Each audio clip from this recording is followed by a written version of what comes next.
نحمد نصلی علی رسول الکریم اما بعد فاعوذ باللہ من الشیطان الرجیم بسم اللہ الرحمن الرحیم۔ قرآن کی تفسیر کر رہے ہیں، سورہ البقرہ پر ہے اور آیت نمبر 26 ہے، تو انشاءاللہ شروع کرتے ہیں۔ اعوذ باللہ من الشیطان الرجیم بسم اللہ الرحمن الرحیم۔ ان اللہ لا یستحیی ان یضرب مثلا ما بعودة فما فوقها فأما الذين آمنوا فيعلمون أنه الحق من ربهم وأما الذين كفروا فيقولون ماذا أراد الله بهذا مثلا يضل به كثيرا ويهدي به كثيرا وما يضل به إلا الفاسقين۔ اس کا ترجمہ ہے، یقیناً اللہ تعالیٰ کسی مثال کے بیان کرنے سے نہیں شرماتا، خواہ مچھر کی ہو یا اس سے بھی ہلکی چیز کی۔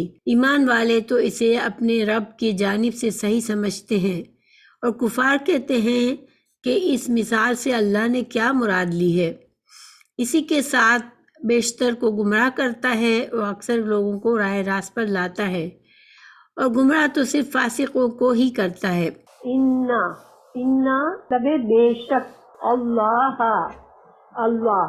لا نہیں، یستحیی حیا فرماتا، یہ فعل ہے، ماشاءاللہ فعل مضارع ہے، نہیں شرماتا، حیا فرماتا، اس کا روٹ ورڈ ہے یا ان کے، یغربا وہ بیان کرے، اور اس کا روٹ ورڈ ہے ضربا وہ بیان کرے، مثلاً کوئی مثال، ما جو،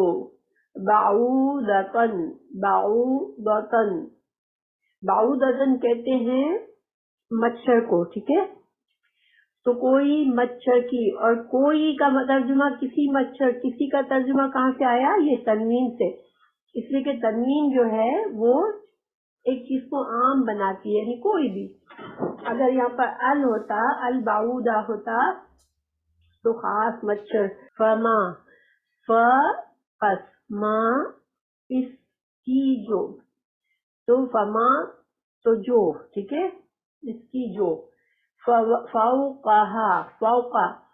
فوقا اوپر، ہا اس سے، پس اما رہے، الذین وہ لوگ، آمنو جو ایمان لائے، فیعلمون جو ایمان لائے وہ جان لیتے ہیں، انہو بے شک یہ مثال، الحق حق ہے، من سے، ربہم رب، ہم ان کے رب کی طرف سے ہے، اور اما رہے، الذین وہ لوگ، کفروا جنہوں نے کفر کیا، کیا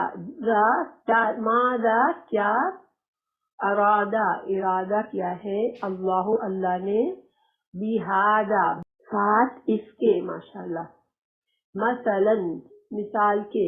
ہم تھوڑا سا اتنے پر غور کرتے ہیں، آیت کے اتنے حصے پر۔ اس کا ترجمہ کیا ہے کہ اللہ سبحانہ تعالیٰ شرماتا نہیں ہے کہ وہ مثال بیان کرے، چاہے وہ کسی مچھر کی ہو یا اس سے زیادہ کی کوئی چیز ہو یا اس سے بھی چھوٹی کوئی چیز ہو، تو جو ایمان والے لوگ ہیں وہ تو فوراً سمجھتے ہیں کہ یہ جو کچھ بھی اللہ نے فرمایا یہ حق ہے، یعنی کہ وہ مثال پر غور کرتے ہیں کہ اللہ تعالیٰ کیا فرما رہے ہیں، ہمیں کیا سکھا رہے ہیں، اور وہ ان کی نیت یہ ہوتی ہے کہ جو کچھ اللہ سکھاتے ہیں وہ حق بات ہوتی ہے، ہمارے فائدے کی بات ہوتی ہے۔ لیکن جو لوگ جن کے دلوں میں کفر ہے، جو ماننا نہیں چاہتے، وہ کیا کہتے ہیں کہ وہ قرآن میں تنقید کرنا چاہتے ہیں، قرآن پر ایک طرح سے مذاق اڑانا چاہتے ہیں، تو کہتے ہیں لو یہ کتاب تو کہتے ہیں کہ اللہ کی ہے، اور اس میں مثالیں، باتیں کیسی چھوٹی چھوٹی چیزوں کی ہے، مچھر اور مکھی اور مکڑی اور اس طرح کی چیزوں کی باتیں ہیں، تو وہ ایک طرح سے مذاق اڑاتے ہیں۔ اب اس آیت کا پیچھے سے کیا تعلق ہے پیچھے ہم نے دیکھا کہ اللہ سبحانہ تعالیٰ نے تمام انسانوں کو ایک تو اللہ کی عبادت کی دعوت دی، اور دوسرے رسول اللہ صلی اللہ علیہ وسلم کی رسالت کو ماننے کی دعوت دی، اور اللہ تعالیٰ نے ساتھ ہی چیلنج کر دیا کہ اگر اس قرآن کو تم جھوٹا ثابت کرتے ہو کہ یہ اللہ کی کتاب نہیں ہے تو جاؤ ایسی ایک صورت بنا کے لے آؤ، اس قرآن کی طرح کی ایک صورت بنا کے لے آؤ۔ اب ظاہر ہے کہ وہ لوگ بنا کر نہیں لا سکے کیونکہ اللہ کا کلام ہے، بندہ کیسے اللہ کے کلام کی طرح کا کلام بنا سکتا ہے؟ تو پھر اب ان کے پاس صاف جھوٹ ہے یہ کہنے کی طاقت نہیں رہی، تو اب انہوں نے کیا کیا کہ اب قرآن میں انہوں نے نکتہ چینی شروع کر دی کہ اچھا اب دیکھ رہے ہیں وہ آیات پڑھ رہے ہیں، اس نیت سے نہیں پڑھتے کہ ہم کچھ سیکھیں گے، اس نیت سے پڑھ رہے ہیں کہ کوئی چیز ایسی نظر آئے کہ جس سے ہم اس بات کو ہلکا کر دیں، اس کی ویلیو کم کر دیں، لوگوں کے دلوں میں شک ڈال دیں۔ تو اب اللہ سبحانہ تعالیٰ نے ایک جگہ قرآن میں فرمایا کہ یہ جو معبود ہے، جو تمہارے بت ہیں، جو معبود ہیں، اللہ تعالیٰ نے تو قرآن آسمان اور زمین پیدا کیے، تم بتاؤ کہ کیا یہ ایک مکھی کو پیدا کر سکتے ہیں تمہارے یہ بت اور تمہارے یہ معبود؟ بلکہ اللہ تعالیٰ نے کہا یہ تو مکھی بھی نہیں پیدا کر سکتے، بلکہ اگر مکھی ان کے سامنے جو کھانا رکھ دیا جاتا ہے اس کھانے میں سے مکھی تھوڑا کھانا اٹھا کے لے جاتی ہے تو اس مکھی کو اڑا بھی نہیں سکتے اپنے کھانے سے اور اس کو پکڑ بھی نہیں سکتے۔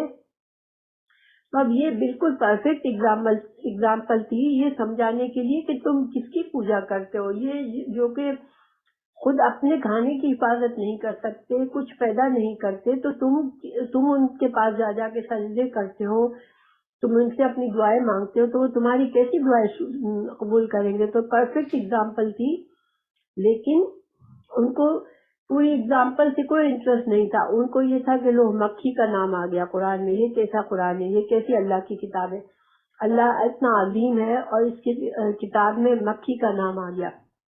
ایک جگہ اللہ تعالیٰ نے فرمایا کہ جو لوگ اللہ کے علاوہ دوسری چیزوں کو خدا بناتے ہیں تو وہ ساری امیدوں کا ان کا محل کیسا ہوتا ہے، جیسے مکڑی ایک گھر بناتی ہے اور مکڑی کا جالا آپ کو پتا ہے کہ ہوا بھی زور سے چلے تو مکڑی کا جالا ٹوٹ جاتا ہے، حالانکہ مکڑی نے کتنی نفاست سے بنایا ہوتا ہے۔ آپ نے کبھی دیکھا ہوگا قریب سے مکڑی کا جالا بڑا اس سے بنا ہوا ہوتا ہے کہ دیکھنے میں انسان امیز بھی ہوتا ہے کہ کیسا گھر بنایا ہے اس نے، لیکن ایک ہلکا سا ہوا کا جھونکا بھی آتا ہے تو وہ گھر ٹوٹ جاتا ہے۔ تو اسی طرح اللہ کے علاوہ دوسروں سے امیدیں باندھنا ایسا ہی ہے جیسے کہ تم نے اپنا محل جو ہے وہ مکڑی کے جالے سے بنا لیا، اپنی امیدوں کا محل جو کبھی بھی ٹوٹ جائے گا۔ تو یہ پرفیکٹ مثالیں ہیں، اور اللہ تعالیٰ نے حقیر چیزوں کا مقابلہ حقیر چیز سے کیا ہے، جو غیر اللہ ہوتے ہیں وہ حقیر ہوتے ہیں، تو اللہ نے ان کی مثال بھی حقیر چیزوں سے دی ہے، لیکن ان کو چونکہ سمجھنا ہی نہیں۔ اور دنیا میں آپ نے دیکھا ہوا ایسا لوگ ہوتے ہیں بہت سے جو کہ جب وہ حق سچ بات نہیں ماننا چاہ رہے ہوتے تو وہ ادھر ادھر کے بہانوں سے آپ کی بات کو ہلکا کر دیتے ہیں اور کسی طرح سے الجھا دیتے ہیں۔ تو یہی مقصد ان کا بھی ہوتا تھا کہ وہ کسی طرح سے دوسروں کو بھی اس قرآن سے دور رکھے اور ایسی بحث چھیڑ دے کہ لوگ یہ اس بحث نہیں لگ جائے اور اصل مقصد کو بھول جائے۔ اللہ تعالیٰ تعالیٰ نے فرمایا قرآن میں سورہ روم 58 آیت میں وَلَقَدْ ضَرَبْنَا لِلنَّاسِ فِي هَذَا الْقُرْآنِ مِنْ كُلِّ مَثَلٍ وَلَئِنْ جِئْتَهُمْ بِآيَةٍ لَيَقُولَنَّ الَّذِينَ كَفَرُوا إِنْ أَنْتُمْ إِلَّا مُبْطِلُونَ۔ اللہ تعالیٰ ترجمہ یہ ہے، البتہ تحقیق ہم نے اس قرآن میں لوگوں کو سمجھانے کے لیے ہر طرح کی مثالیں بیان کی ہیں، مگر جن کو کفر کرنا ہوتا ہے وہ ہر نشانی کو دیکھ کر یہ کہتے ہیں کہ تم جھوٹے ہو۔ تو یہ ان کا طریقہ تھا، انہوں نے پہلے سے مائنڈ سیٹ کیا ہوا تھا کہ نہیں جو بھی بات آئے گی ہم اس کو جھوٹا ہی کہیں گے۔ ہمیں کیا سبق ملتا ہے کہ ہمیں قرآن کو کھلے دل سے اور اوپن ہارٹ سے لینا ہے، اور جو چیز آئے ہم کو یہ سوچنا ہے کہ یہ سچ ہے، اللہ کی بات ہے۔ ہاں کبھی ایسا ہو سکتا ہے کہ چونکہ دیکھیے ہم جس ماحول میں بڑے ہوتے ہیں، پڑھتے ہیں، بڑھتے ہیں، ہمارے ذہن میں کچھ آئیڈیاز آ جاتی ہے جس کو ہم اچھا طریقہ سمجھنے لگتے ہیں، یا جس ماحول میں بھی انسان رہتا ہے اب اس کی عادت پڑی ہوئی ایک طریقے کی، اب جو دوسرا طریقہ بتایا جائے گا جو حق کا طریقہ ہے، قرآن کا طریقہ ہے، تو بعض اوقات ایسا ہو سکتا ہے کہ ہمیں وہ بات سمجھ نہ آئے. اسی لیے تو بہت سے لوگ یہ کہہ دیتے ہیں آج بھی کہ قرآن یہ حکم تو 1400 سال پہلے کے لیے صحیح تھا، آج کے زمانے میں یہ حکم نہیں چل سکتا. یہاں تک وہ جسارت کرتے. مگر اللہ سبحانہ تعالیٰ جو خالق ہے، جس نے ہمیں بنایا ہے، جب اس نے ہمیں قرآن دے کر یہ کہا کہ اب یہ قیامت تک کے لوگوں کے لیے رہنمائی ہے، تو پھر اس کا مطلب یہ کہ اللہ کی بات سچی ہے اور اسی میں ہمارے لیے رہنمائی ہے. ہاں اگر ان لوگوں کا دل میں ٹیڑھ ہوگی تو ان کو یہ بات سمجھ نہیں آئے گی. اللہ تعالیٰ نے سورہ عنکبوت میں آیت 43 میں فرمایا وَتِلْكَ الْأَمْثَالُ نَضْرِبُهَا لِلنَّاسِ وَمَا يَعْقِلُهَا إِلَّا الْعَالِمُونَ. اللہ تعالیٰ فرماتے ہیں کہ یہ مثالیں ہم تو بیان کرتے ہیں قرآن میں لوگوں کے لیے، تاکہ وہ لوگوں کے لیے یہ قرآن میں مثالیں دی جاتی ہیں کہ وہ بات کو سمجھیں، لیکن ان کو وہی سمجھتے ہیں جن کے دلوں میں علم ہوتا ہے. یعنی کہ قرآن اور حدیث کا علم جن کو ہوتا ہے وہ بات کو سمجھ جاتے ہیں کہ ہاں یہ بات اللہ تعالیٰ نے یہ بات کہی ہے، اس کا یہ مقصد ہے. تو آپ کو پتہ ہے کہ جب پہلے زمانے کے علماء جب ان کو قرآن کی کوئی مثال سمجھ نہیں آتی تھی تو وہ بڑا پریشان ہو جاتے تھے. وہ سمجھتے تھے کہ ہمارا علم بہت کچا ہے اور وہ علم حاصل کرنے کی کوشش کرتے تھے. آج ہم کو بھی اگر کوئی بات پوری طرح سے سمجھ نہیں آتی تو اس کا مطلب یہ نہیں کہ اللہ تعالیٰ نے بات کو صحیح طرح سے نہیں بتایا، بلکہ اس کا مطلب یہ کہ ہمارا علم میں ابھی بہت کمی ہے، ہم کو سمجھنا چاہیے مزید. تو کبھی بھی لوگ بہت سے آج بھی شک میں ڈالتے ہیں کہ قرآن میں دیکھو یہ بات ہے نا، یہ تو آج کل کے زمانے میں نہیں ہو سکتی. تو ہم ان کی بات پر سر نہیں لا سکتے. ہمیں اگر بات سمجھ نہیں آ رہی تو ہمیں یہ سوچنا چاہیے کہ ہمارے علم میں ابھی کمی ہے. انشاءاللہ اگر ہم علم سیکھیں گے تو ہمیں بات آ جائے گی، اور ہمیں اللہ سے دعا مانگنی چاہیے کہ اللہ تعالیٰ ہمیں صحیح سوچ عطا کرے. ابھی اگلے ٹکڑے پر چلتے ہیں آیت کے. اللہ تعالیٰ فرماتے ہیں کہ یُضِلُّ بِهِ کثیرا، یُضِلُّ وہ گمراہ کرتا ہے، ضاد لام اس کا روٹ ورڈ ہے، بی ساتھ ہی اس کے، کثیرن کثیر کہتے ہیں، کثیر تعداد اردو میں بھی ہم کہتے ہیں کثیرن بہت زیادہ، کثیر. وَيَهْدِي اور ہدایت دیتا ہے، اس کا روٹ ورڈ کیا ہے؟ ہا دال یا ہدی. ٹھیک ہے، بھی ساتھ اس کے، کثیرن بہت سو کو.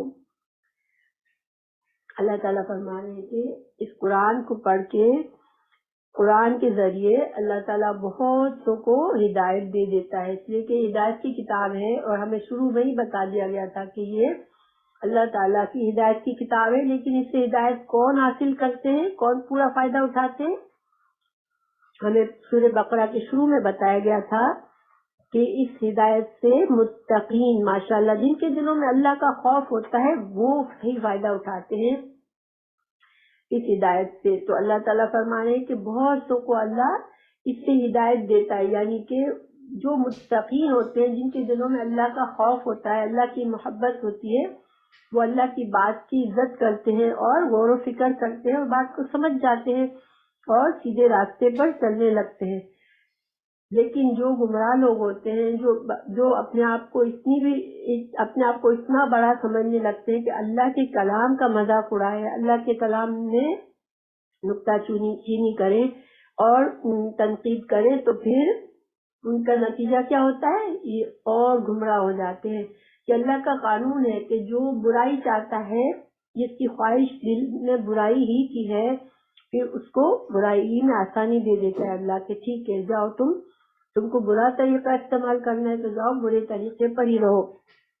جیسے مثال کے طور پر اللہ نے سب کا رزق اللہ نے سب کے لیے پہلے سے لکھ دیا ہے کہ اس بندے کو اتنا رزق ملے گا، لیکن جس کی نیت اچھی ہوتی ہے کہ میں حلال طریقے ہی سے اپنا رزق حاصل کروں، تو وہی رزق اس کو حلال طریقے سے ملتا ہے، اور اس کا اجر اس کو ملتا ہے کہ اس نے حلال طریقے سے کوشش کر کے اپنا رزق کمایا۔ لیکن جس کی نیت ہی غلط طریقے کی ہوتی ہے، جس کے اندر برداشت ہی نہیں ہوتا، جس کو اللہ پر توکل نہیں ہوتا، وہ حرام طریقے پر جاتا ہے، تو اس کو اللہ تعالیٰ حرام طریقے سے اس کو وہی رزق دیتا ہے جو اس کو حلال سے بھی مل سکتا تھا۔ تو یہ اللہ کا قانون ہے کہ انسان کی نیت اور کوشش کس طرف ہے۔ اگر اچھائی کی طرف ہے تو اچھائی میں بڑھاتا ہے اللہ، اور برائی کی طرف ہے تو برائی میں بڑھنے دیتا ہے اللہ، اس لیے کہ اللہ نے پہلے سے مہلت دی ہوئی ہے ہم کو۔ تو اللہ تعالیٰ نے یہ اپنی طرف نسبت کیوں کی ہے کہ اللہ ہدایت دیتا ہے اس کے ذریعے اور اللہ گمراہ کرتا ہے، مگر اللہ کسی کو گمراہ خود نہیں کرتا، یہ انسان کی اپنی کوشش اور نیت ہوتی ہے، اس لحاظ سے اس کو یہ نتیجہ ملتا ہے۔ اللہ تعالیٰ فرماتے وما، اور نہیں، یضلوا، وہ گمراہ کرتا، یعنی اللہ نہیں گمراہ کرتا، بھی ساتھ اس کے، یعنی ساتھ قرآن کے یا پھر قرآن کی مثالوں کے ذریعے، الا مگر، الفاسقین، اللہ صرف فاسقین ہی کو گمراہ کرتا ہے۔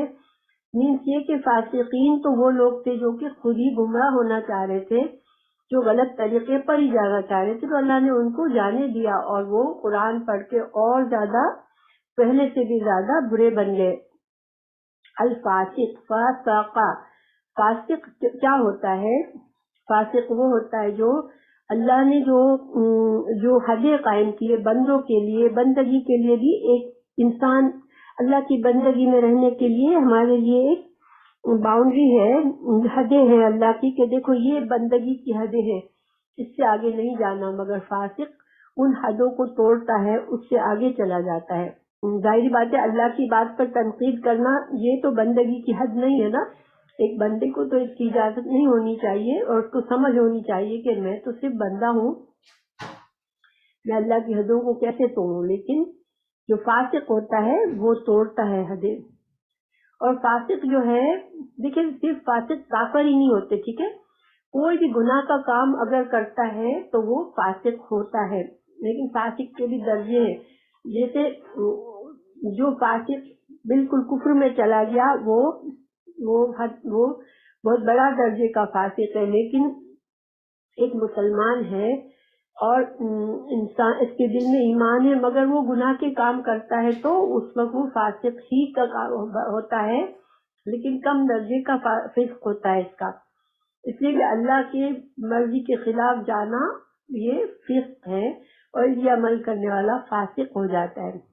تو اللہ تعالیٰ فرمایا تھے اب فاسق کی، یہاں پر اگلی آیت میں فاسق کی نشانیاں بتائی جا رہی ہیں۔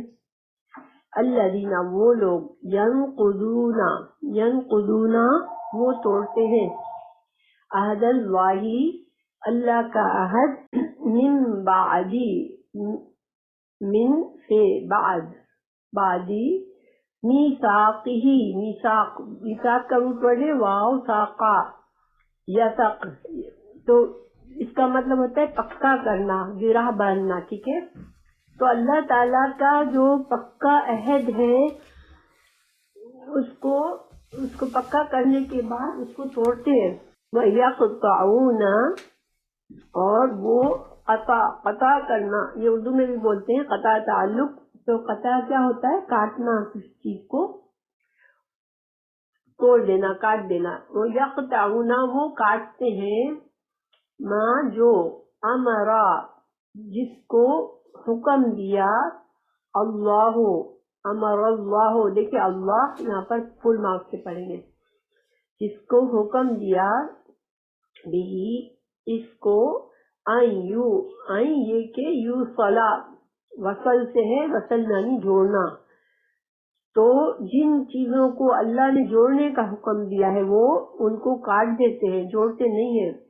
وَيُفْسِدُونَ، اور وہ فساد کرتے ہیں، فساد جو ہے کوئی بھی بگاڑ، کسی بھی بگاڑ کو فساد کہتے ہیں، چاہے وہ ذہنی بگاڑ ہو یا حسی بگاڑ ہو، یعنی توڑ پھوڑ کرنا، خرابہ کرنا، کسی چیز کو شکل بگاڑ دینا یا ذہنی طور پر لوگوں کی ذہنیت کو خراب کرنا، یہ سب فساد ہوتا ہے فی الارض، زمین میں۔ اولئک، اللہ نے اب ان کا رزلٹ بتایا کہ ان کے ساتھ کیا ہوگا۔ اولئک، یہی لوگ، ہم وہ الخاسرون، وہ خسارہ پانے والے ہیں، اور خسارے کا لفظ ہم اردو میں بھی بولتے ہیں، اور یہاں پر ہم نہیں بھی لاتے نا تو بھی ترجمہ یہی ہوتا ہے۔ دیکھیں اولئک الخاسرون، وہ لوگ کافر ہیں، یہ ہم دوبارہ اللہ نے تاکید اور زور دینے کے لیے کیا ہے کہ یقیناً یہی لوگ کافر ہیں، جیسے بات میں زیادہ زور ہے، یہاں پر تاکید کے ساتھ کہا گیا کہ یہ نقصان اٹھانے والے، خسارہ اٹھانے والے۔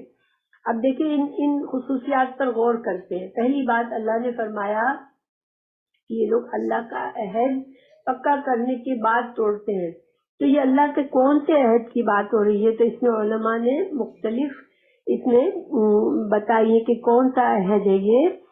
تو دیکھیں ایک عہد، ایک رائے یہ ہے کہ جب اللہ سبحانہ تعالیٰ نے حضرت آدم علیہ السلام کو بھی پیدا کرنے سے پہلے اللہ تعالیٰ نے تمام روحوں کو، جتنے انسانوں کو دنیا میں پیدا ہونا تھا، ان سب کو، ان روحوں کو پیدا کیا، ٹھیک ہے؟ یہ عالم ارواح میں ہوا تھا، دنیا میں نہیں ہوا تھا۔ اللہ نے تمام روحوں کو پیدا کیا، اور پھر اللہ نے ان کو کہا کہ کیا میں تمہارا رب نہیں ہوں؟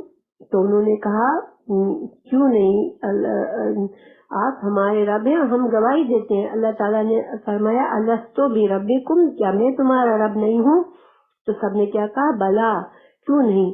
تو اللہ تعالیٰ نے فرمایا تھا کہ یہ میں نے تم لوگوں سے تمہارے نفس کے خلاف بارے میں گواہی لی ہے، تمہارے منہ سے یہ گواہی لی ہے کہ تم نے خود مجھے اپنا رب کہا ہے، تاکہ تم دنیا میں جا کے پھر غلط کام کر کے یہ نہ کہو کہ ہمیں تو پتہ ہی نہیں تھا کہ آپ ہمارے رب ہیں۔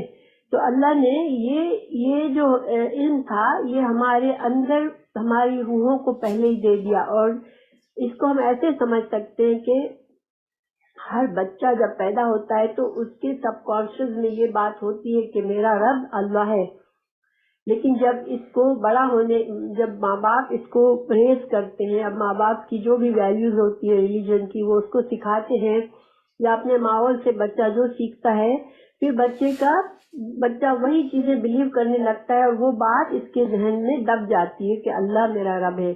لیکن جب اللہ کے میسنجرز آتے ہیں، اللہ کے رسول آتے ہیں، وہ پہچان کراتے ہیں، اللہ کے دوبارہ سے میسج پہنچاتے، تو وہ وعدہ یاد آ جاتا ہے، انسان کو فوراً سے یقین آ جاتا ہے کہ ہاں واقعی میں یہی میرا رب ہے۔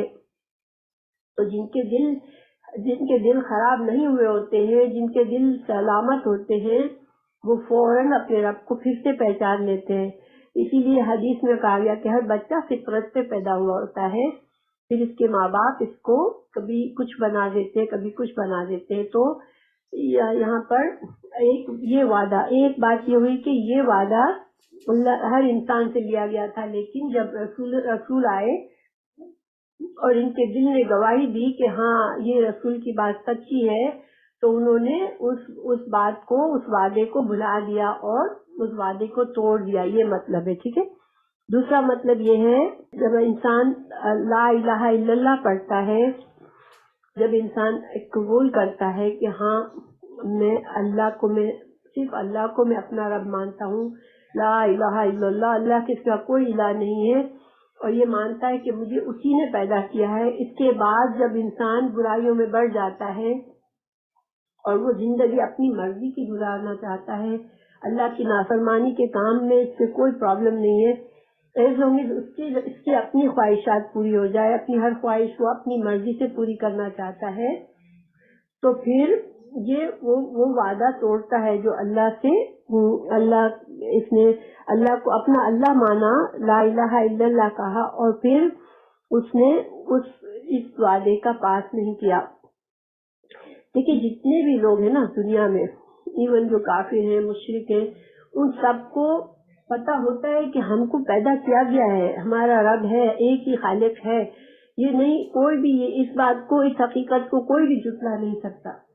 تو یہ بات جو سب جانتے ہیں، اس کے بعد وہ اپنی منمانی کرتے ہیں. تو کیسے کرتے ہیں؟ جب ہم کہتے ہیں کہ اللہ نے ہمیں پیدا کیا ہے، اللہ ہمارا خالق ہے، تو اس خالق کی بات ہم کیسے جھٹلا سکتے ہیں؟ تو اس کا مطلب ہے کہ انسان اللہ کے اس وعدے کو توڑتا ہے. بہرحال جو بھی ہے، مفہوم تو ایک ہی ہے کہ انسان جو ہے وہ انسان کو اللہ نے صلاحیت دی ہے سچ اور جھوٹ جاننے کی، اور جب سچ سمجھ میں آ جائے اس کے بعد انسان جھوٹ کی طرف جاتا ہے تو وہ ایکچولی اللہ ایک ناانصافی کر رہا ہوتا ہے، ایک وعدہ توڑ رہا ہوتا ہے.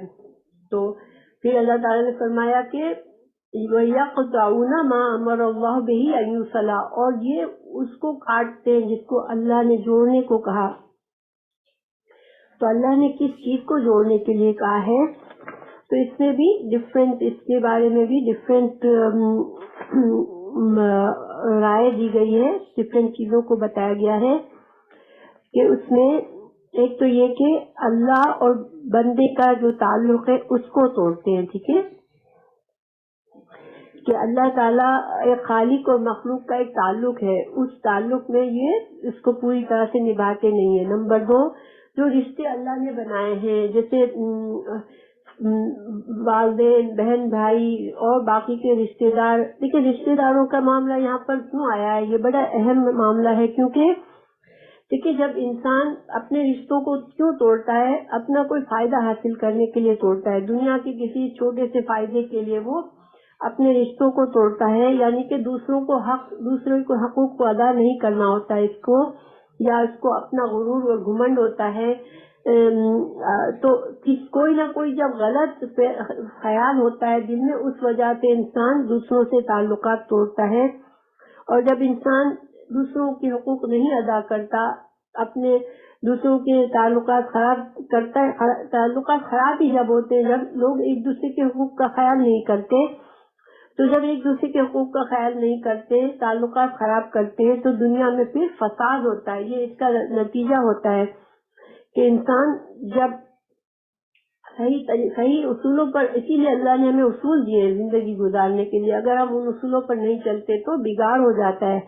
تو اس وجہ سے رشتوں کو جوڑنا ایک معاشرے میں، اسلام نے اچھا معاشرہ، پیسفل خاندان، گھر میں ایک دوسرے کے حقوق ادا کرنا، یعنی ہر چیز اس میں شامل ہے. جہاں بھی انسان ایک دوسرے کے حقوق پر ڈاکہ ڈالتا ہے، اپنی خود غرضی کرتا ہے، تو پھر اس سے فساد ہوتا ہے، خرابی ہوتی ہے. تو اس فساد کو اللہ تعالیٰ نہیں پسند فرماتے. اور رسولوں کی مدد کرنا، دیکھیں یہ بھی ایک وعدہ ہے کہ جب اللہ کا رسول آئے یا رسول اللہ صلی اللہ علیہ وسلم کا مشن کوئی اور لے کر آگے بڑھے، اب آپ صلی اللہ علیہ وسلم تو نہیں ہے دنیا میں، لیکن جب اللہ کا رسول کا میسج کوئی لے کر آئے تو پھر وہ بات بھی اگر سمجھ آتی ہے انسان کو، اس بات کو نہ مانے. اسی طرح دیکھیں انبیاء، جب رسول اللہ صلی اللہ علیہ وسلم تو آئے تو بنی اسرائیل سے ان کی کتابوں میں وعدہ لیا گیا تھا کہ جب محمد صلی اللہ علیہ وسلم آئے تو تم ان کی مدد کرو گے، ان پر ایمان لاؤ گے، ان کے مشن میں تم شامل ہو جاؤ گے. یہ بنی اسرائیل کا وعدہ تھا جو تورات اور انجیل میں لیا گیا تھا، اور انہوں نے پہچان لیا رسول اللہ صلی اللہ علیہ وسلم کو، لیکن آپ کی مدد کرنے کے بجائے آپ کے خلاف کھڑے ہو گئے، صرف حسد میں اور صرف خود غرضی میں. تو یہ ساری ہر بگاڑ کے جو اصل ہوتی ہے وہ اسی لیے ہوتی ہے کہ انسان جو ہے وہ خود غرض ہو جاتا ہے، دوسروں کے حقوق ادا نہیں کرتا. تو اس وجہ سے تمام اللہ تعالیٰ یہ چاہتا ہے کہ تمام بندے حقوق اور دوسروں کے حقوق اور کا خیال رکھے، کہ جہاں پر دیکھیں ہر انسان کو اپنا حق یاد ہوتا ہے، مگر ہمیں دوسروں کے حقوق کو بھی، ہمارے اور ذمے کس کے حقوق ہے وہ ادا کرنا اللہ تعالیٰ کا یہ حکم ہے کہ ہم دوسروں کے حقوق ادا کریں.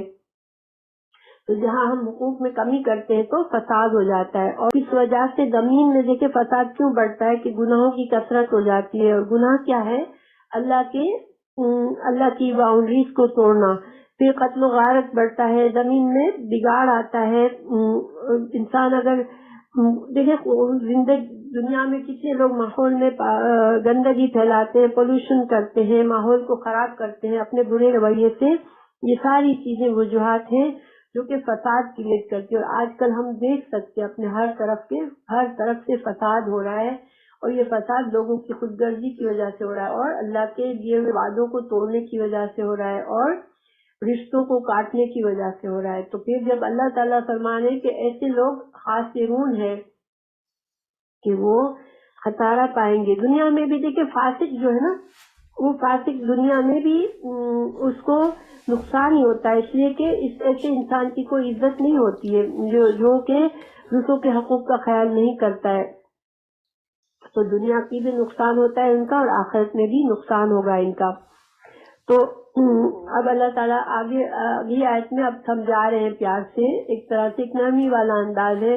اللہ تعالیٰ پوچھ رہے ہیں کیفا، کس طرح، تکفرون، تم انکار کرو گے، تم کفر کرو گے. اور یہاں پر کفر دو معنی میں ہے کہ تم اللہ کی ناشکری کیسے کرتے ہو، کہ تو اللہ کی نافرمانی کے کام کرنا یہ اللہ کی ناشکری ہے، اور اللہ کا بالکل انکار کرنا یہ کفر ہے.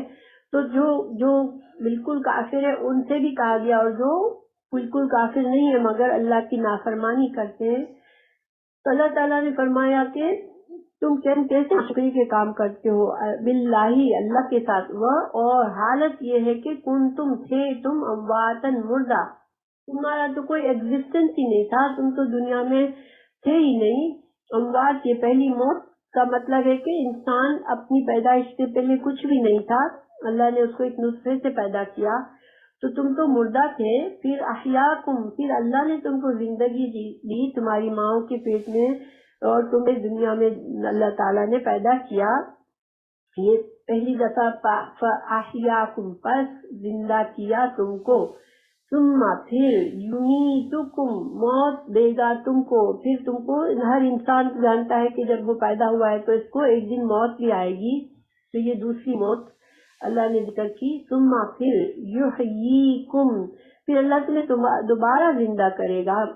یعنی کہ یہ زندہ کرنا کس دن ہوگا؟ جس دن قیامت کے دن سور پھونکا جائے گا اور لوگ اپنی قبروں سے اٹھ کر دوبارہ سے زندہ ہو جائیں گے. تو اللہ تعالیٰ پھر سے تمہیں زندہ کرے گا. ثم، پھر الیہ، اسی کی طرف، ترجعون، تم لوٹائے جاؤ گے. رجع اس کا روٹ ورڈ ہے. تو یہ اس آیت سے ہمیں کیا پتہ چلتا ہے کہ اللہ تعالیٰ انسان کو اپنی زندگی کا احساس دلا رہے کہ دیکھو اے انسان، تم اللہ کے پر تنقیدیں کرتے ہو، اللہ کے حدود کو توڑتے ہو، اللہ کے جن چیزوں کو اللہ نے جوڑنے کو کہا ان کو توڑتے ہو، مگر تمہاری اپنی حقیقت کیا ہے کہ تم کچھ بھی نہیں تھے، اس نے تم کو پیدا کیا. پھر تم کو موت بھی آئے گی، ہر انسان کو اس دنیا میں موت آئے گی، اور پھر تمہیں زندہ کرے گا اللہ. یہ دوبارہ زندہ کرنے کا، چونکہ لوگوں کو جو کافر ہوتے ہیں وہ دوبارہ کی زندگی کو ہی انکار کرتے ہیں. کیوں انکار کرتے ہیں؟ کہ وہ یہ سوچنا ہی نہیں چاہتے، وہ چاہتے ہیں ہم زندگی میں پوری طرح سے زندہ رہیں، اس زندگی کے پورے مزے لوٹ لیں. تو وہ کیا کہتے ہیں کہ you only live for once, تمہیں تو زندگی میں ایک بار زندگی ملی ہے تو تم جی بھر کے جی لو، جو چاہے کر لو، خوب انجوائے کر لو.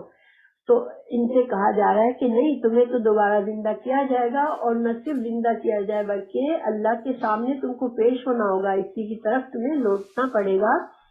اور یہ اشارہ ہے کہ تم کو اللہ تعالیٰ تمہارے اعمال کے جزا اور سزا ہوگی. یہ تھوڑی ہے کہ تم نے بس چھوڑ دیا، اللہ نے پیدا کیا اور اب تمہارے بالکل آزاد ہو، تمہیں جو چاہو کرو، ایسا تو نہیں ہے. زندگی کا ایک مقصد ہے. تو اللہ تعالیٰ نے یہاں بڑے اچھے انداز میں بڑے نرمی سے سمجھایا ہے، اور اس بات کو سمجھایا جس کو ہر انسان سمجھتا ہے کہ اس کو پیدا ہوا ہے تو اس کو موت آنی ہے. اور اگر کسی کو یہ یقین نہیں ہے تو اللہ نے یقین دلا دیا کہ جو اللہ تمہیں پہلی بار جس نے پیدا کیا وہ تمہیں دوبارہ پیدا کرنے کی صلاحیت رکھتا ہے، چاہے تمہاری عقل میں بات سمجھ نہیں آتی. دیکھیں انسان، کافروں نے، سورہ یاسین میں ہے کہ کافروں نے پوچھا من یحیی العظام وہی رمیم، کون زندہ کرے گا ان ہڈیوں کو جو کہ کھوکھری ہو گئی، جو بالکل بھوسا بن گئی، زمین میں دب گئی، کیا اب ان کو کوئی زندہ کر سکتا ہے؟ اور دیکھا جائے تو عقل تو ظاہر ہے کہ یہ کہتی ہے کہ نہیں، یہ کیسے ہو سکتا ہے، انسان تو راکھ ہو گیا، اب تو زمین میں دب گیا، بعض لوگ سمندر میں گر کے ختم ہو گئے، بعض لوگ کچھ اور فنا ہو گئے، کہیں اونچائی سے گر کے ان کے ٹکڑے ٹکڑے ادھر ادھر بکھر گئے، اب ایسے میں کون زندہ کرے گا؟ تو اللہ تعالیٰ نے فرمایا سورہ یاسین میں ہی قل من یحییہا الذی انشأہا اول مرہ، وہی ذات تم کو پیدا کرے گی جس نے تمہیں پہلی بار پیدا کیا. اور قرآن میں اللہ تعالیٰ نے اور جگہوں پر بھی کہا ہے کہ پہلی جگہ تمہیں پیدا کیا جب تم کچھ بھی نہیں تھے تو وہ تو تھوڑا مشکل کام ہو سکتا تھا، تو دوسری بار پیدا کرنا کیوں مشکل ہوگا؟ تم کو یہ سمجھنا چاہیے کہ جس نے اس وقت تمہیں پیدا کیا جب کچھ بھی نہیں تھے، تو اب کم از کم تمہاری ہڈیاں تو ہے نا، تمہاری راکھ ہے، تمہاری ہڈیاں ہیں، تو اس کو دوبارہ پیدا کرنے میں اللہ کو کیا مشکل ہے؟ تو یہاں پر اللہ نے یہ دلیل دی ہے جو کہ کوئی بھی انکار نہیں کر سکتا. پھر اللہ تعالیٰ آگے فرما رہے ہیں، مزید اللہ کی قدرت بتائی جا رہی ہے. هو الذی، وہ ذات ہے جس نے خلقا پیدا کیا، لکم تمہارے لیے، ماں جو فی الارض زمین میں ہے، جمیعا سارا کا سارا. یعنی کہ یہ آیت بڑی ایک اہمیت کی بات ہے، یہاں سے علماء ایک اصول بھی لیتے ہیں. دیکھیں یہاں پر اللہ تعالیٰ فرما رہے ہیں کہ وہ اللہ وہ ذات ہے جس نے پیدا کیا تمہارے لیے جو کچھ بھی زمین میں ہے. ٹھیک ہے، تو اس آیت کے دو طرح سے معنی لیے گئے. نمبر 1 مفہوم یہ لیا گیا کہ زمین کی ساری چیزیں جو ہیں وہ سب کا جو ہے وہ اللہ نے انسانوں کے لیے پیدا کیا ہے. یعنی کہ ساری چیزیں جب تمہارے لیے پیدا کی، کیا مطلب ہے کہ تم زندگی میں شیئر کرو، یعنی کہ ایک انسان جتنا زیادہ چاہے اتنا سمیٹ لے اور دوسرا انسان کچھ بھی نہ ملے، یہ اللہ کی مرضی نہیں ہے. زمین کی چیزیں جو ہے وہ تمام انسانوں کے لیے. تو یہاں پر جمیعہ، یہ جمیعہ کا مطلب ہوتا ہے سب کچھ. تو یہ جمیعہ کا مطلب ایک مطلب اگر ہم لیتے ہیں سارے انسانوں کے لیے، تو پھر ترجمہ کیا ہوگا اس آیت کا کہ جو کچھ زمین میں پیدا کیا گیا ہے وہ سارے انسانوں کے لیے ہے، کسی چند لوگوں کے لیے نہیں ہے جو سارا سمیٹ کے بیٹھ جائے. اور اس جمیعہ کا دوسرا معنی ہے، تو پہلے معنی اگر لے تو پہلے معنی میں یہ ہوا کہ اللہ نے کسی کو زیادہ دیا، کسی کو کم دیا. یہ اللہ کا امتحان ہے. جن کو زیادہ دیا ان کے مال میں ان کا حق ہے، جن کو اللہ نے زیادہ نہیں دیا تو تم بجائے اس کے کہ زیادہ سے زیادہ سمیٹو، تم اپنے مال میں سے دوسروں کا حق ادا کرو. یہ معنی ہوا. ٹھیک ہے. دوسرا معنی، اللہ نے پیدا کیا سارا کا سارا جمیعہ سے ہم اگر مطلب لے کے دنیا کی جو بھی ریسورسز ہیں، اس زمین پہ جو بھی خزانے اللہ نے انسانوں کے لیے معدنیات رکھی ہیں، اللہ نے انسانوں کے لیے ہیرے جواہر اور پتھر رکھے ہیں، اللہ نے انسانوں کے لیے زمین میں اناج اگایا ہے، تو جو کچھ یہاں پر جمیعہ سے مطلب زندگی کی چیزیں، سارا ساز و سامان، یہ مطلب دیں گے. تو اللہ تعالیٰ یہ فرمانے کہ سارا کچھ انسانوں کے لیے پیدا کیا ہے. تو اب دیکھیں جمیعہ کا دوسرا ترجمہ یہ ہے کہ اگر اللہ نے سارا کچھ لوگوں کے لیے بنایا ہے، انسانوں کے لیے، تو اس سے ہم کیا سمجھیں گے؟ علماء نے کہا کہ ہر چیز جو اللہ نے پیدا کی ہے وہ انسانوں کے لیے مباح ہے، یعنی کہ انسان استعمال کر سکتا ہے. اللہ نے ہمارے استعمال کے لیے بنائی ہے. دیکھیے جو لوگ دین سے بھاگتے ہیں وہ کیا سمجھتے ہیں کہ مذہب جو ہے وہ ایسی چیز ہے کہ تم دنیا کو چھوڑ دو. اب مذہب میں تم اللہ والے بن گئے، اب تمہیں دنیا کی چیزوں سے کوئی تعلق نہیں ہے. اسی لیے وہ مذہب سے بھاگتے ہیں کہ ہمیں دنیا سے کنارہ کش ہونا پڑے گا، ہمیں دنیا کے فائدوں کو چھوڑنا پڑے گا. اللہ تعالیٰ فرمائے نہیں، یہ تو میں نے تم لوگوں کے لیے، انسانوں کے استعمال کے لیے بنایا ہے. تو کیا مطلب ہوا کہ ایک مذہبی انسان جو ہے وہ بھی اللہ کی نعمتوں کو انجوائے کر سکتا ہے جو اللہ نے دی ہے، چونکہ اللہ فرما رہے ہیں کہ میں نے تمہارے لیے بنائی یہ نعمتیں. تو جب اللہ نے نعمتیں انسانوں کے لیے بنائی ہے تو اللہ تعالیٰ کیوں یہ چاہیں گے کہ اللہ کے نیک بندے ان نعمتوں سے فائدہ نہ اٹھائے؟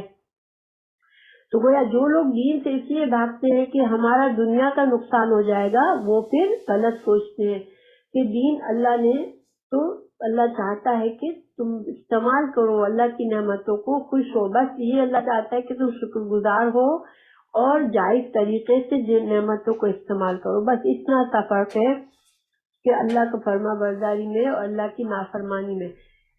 اللہ کا نافرمان ہر غلط طریقے سے بھی چیز کو سمیٹ لیتا ہے، دوسروں کو حقوق کو مارتا ہے، لیکن اللہ کا فرما بردار چیزوں کو اچھے صحیح طریقے سے جائز طریقوں سے حاصل کرتا ہے، اللہ سے دعا مانگتا ہے اور پھر جائز طریقوں سے استعمال کرتا ہے، تو پھر وہ اجر کماتا ہے. صرف ہم اپنی خواہشات بھی دنیا میں پوری کرتے نا. اگر ہم اللہ کے طریقے سے کریں تو ہمیں اجر و ثواب ملتا ہے. ایک شوہر اپنی بیوی کے ساتھ جسمانی تعلق کرتا ہے تو اس کو بھی اس کا اجر ملتا ہے. کیوں؟ کیونکہ اس نے جا کے کسی غلط طریقے سے اپنی خواہش زنا کر کے نہیں پوری کی، بلکہ اپنی بیوی کے ساتھ اللہ کی اجازت کے ساتھ کی ہے، اللہ کے اذن سے کی ہے. تو گناہ سے خود کو بچایا. تو اللہ نے خواہشات تو دل میں رکھی ہے انسان کے، تو اگر ہم اپنی خواہشات جائز طریقے سے پوری کرتے ہیں تو ہمیں اجر و ثواب ملتا ہے.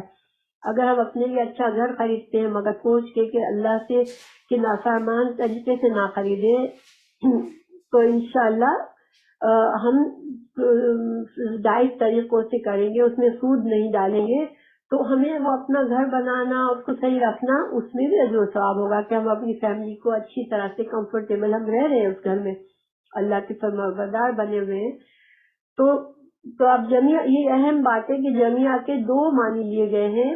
ایک جمعہ سارے انسانوں سے مطلب ہے کہ سارے کے سارے انسان، تو پھر جو اللہ نے چیزیں رکھی ہے وہ سارے انسان مل بانٹ کر کھائیں اور دوسروں کے حقوق کو نہ مارے، اپنے لیے خود غرضی سے زیادہ جمع نہ کرے. اور جمعہ کا مطلب ساری چیزیں لیں، تو پھر یہ ساری چیزیں حلال اور مباح ہیں.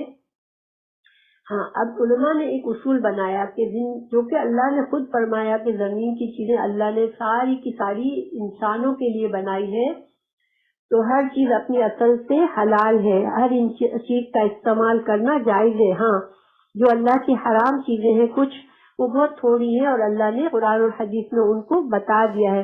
تو جن چیزوں کو اللہ نے قرآن اور حدیث میں بتا دیا کہ یہ حرام ہے ان سے بس بچنا ہے، باقی ہر چیز حلال ہے. اگر کوئی آپ سے کہتا ہے کہ بتاؤ بھینس کا گوشت حلال ہے، بتاؤ کہاں لکھا ہوا ہے، تمہارے پاس کہاں سے دلیل ہے کہ بھینس جو ہے اس کا گوشت کھا سکتے ہیں؟ تو ہاں، بھینس کا گوشت کھایا جا سکتا ہے، وہ حلال ہے، کیونکہ اللہ نے کہیں بھی قرآن اور حدیث میں بھینس کے گوشت کو حرام نہیں کہا ہے، تو وہ حلال ہے. تو اسی طرح سے کوئی بھی چیز، بعض لوگ کہتے ہیں کہ یہ جو سمندر سے شrimps اور ایسی چیزیں نکلتی ہیں وہ حرام ہے.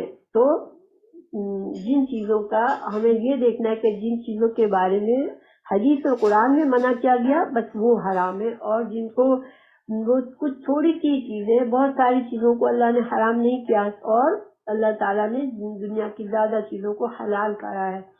تو بہرحال آگے اللہ تعالیٰ نے فرمایا کہ اللہ تعالیٰ نے جب بھی کام کیا اس کے بعد اللہ ثم استوى، پھر اللہ تعالیٰ متوجہ ہوا الی طرف السماء، آسمان کی طرف، فسواہن، پھر ان کو بنایا، سیدھا کیا، درست بنایا، سبع، 7 سماوات، 7 آسمان بنا دیے، وہوا، اور وہ بکل، 7 ہر چیز کے، شیء، ہر چیز، علیم، خبر رکھنے والا ہے.